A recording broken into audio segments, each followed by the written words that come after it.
We're taking a look at Everspace 2, a brand spanking new space shooter RPG from Rockfish Games, which looks absolutely stunning.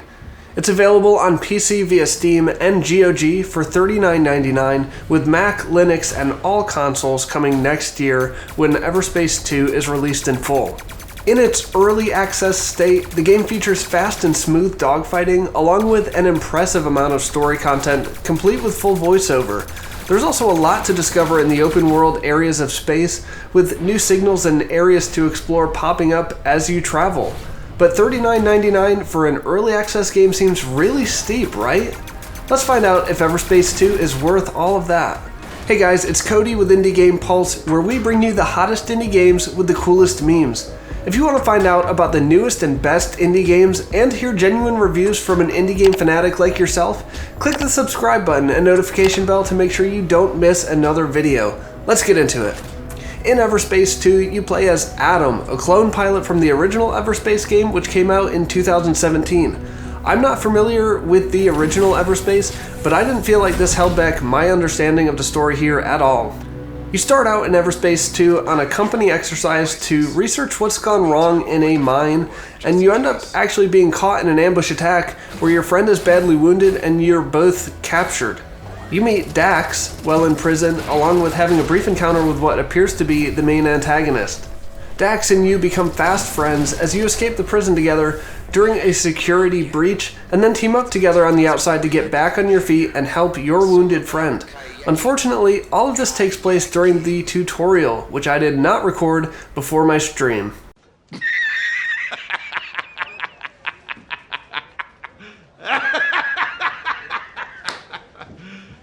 You serious?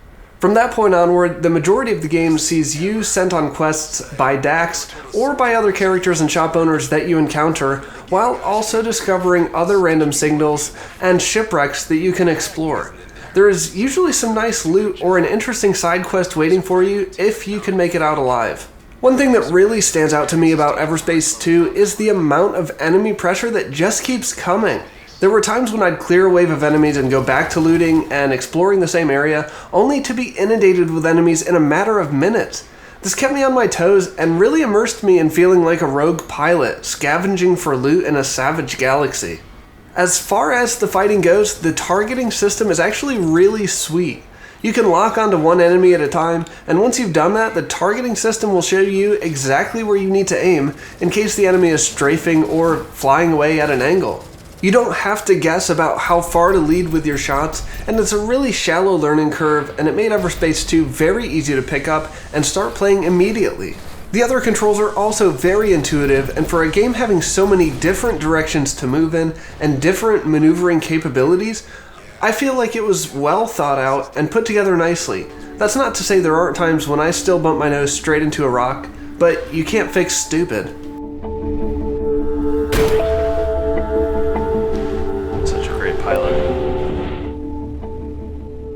Overall, Everspace 2 does an amazing job of making the flight accessible and fun. The motion's fluid and the world's just breathtaking. I sincerely felt like I was playing a AAA title with the graphics and effects, and I think my mouth stayed wide open for most of the time I was playing. Once you're broken in and accustomed to the flight mechanics, you can start having some real fun and challenging yourself to fly through those smaller holes and tighter gaps and pretending you're Luke Skywalker flying down the trenches of the Death Star. The game opens up a wide world and says, go explore it. To complement the graphics, Everspace 2 also brings a rocking soundtrack filled with nice beats which complement and accentuate the action just right and fill in the more mundane tasks like longer travel sections.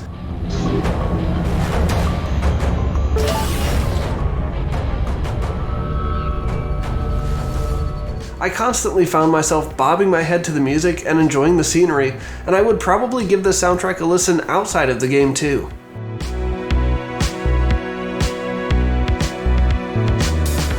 In a similar vein, the narration and voiceover is a nice touch, and I would expect nothing less for the high price tag.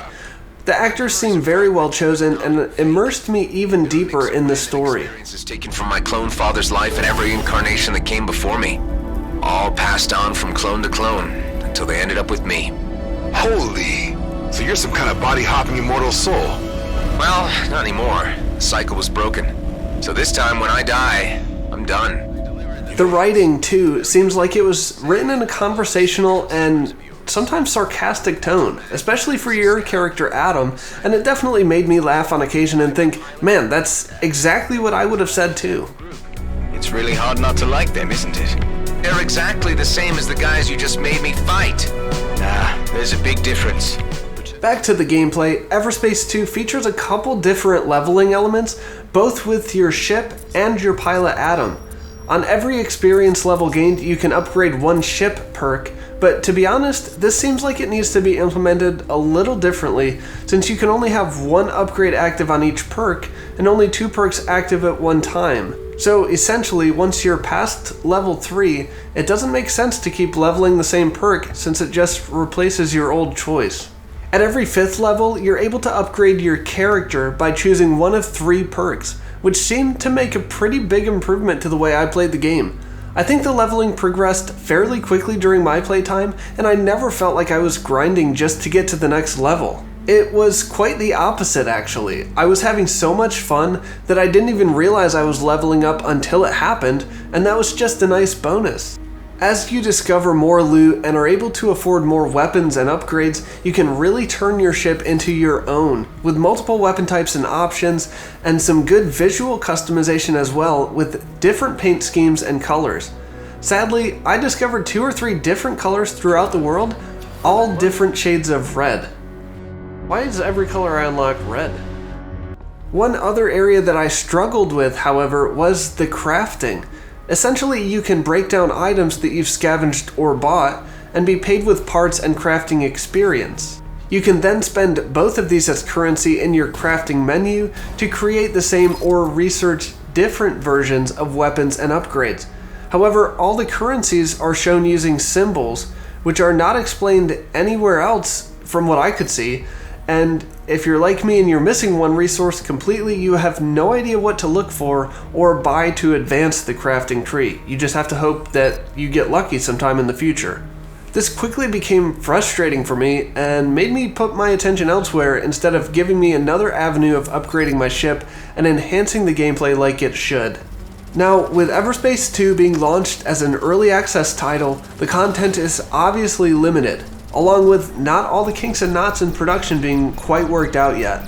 Although honestly, if I didn't know this was an early access title, I wouldn't think it was. There was an occasional graphical hiccup like flying through a planet, or the time I couldn't fast travel toward any destination but had to just launch myself toward deep space and then redirect later, but those occurrences were the rare minority.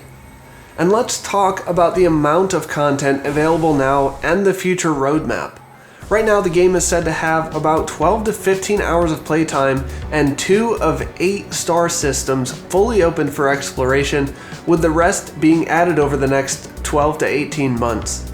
Other items of note which will be added over that time as well are more player perks, which is something I mentioned a little earlier as lacking, more types of ships and customization options will be added, more player levels and companion characters, and the list seriously goes on and on.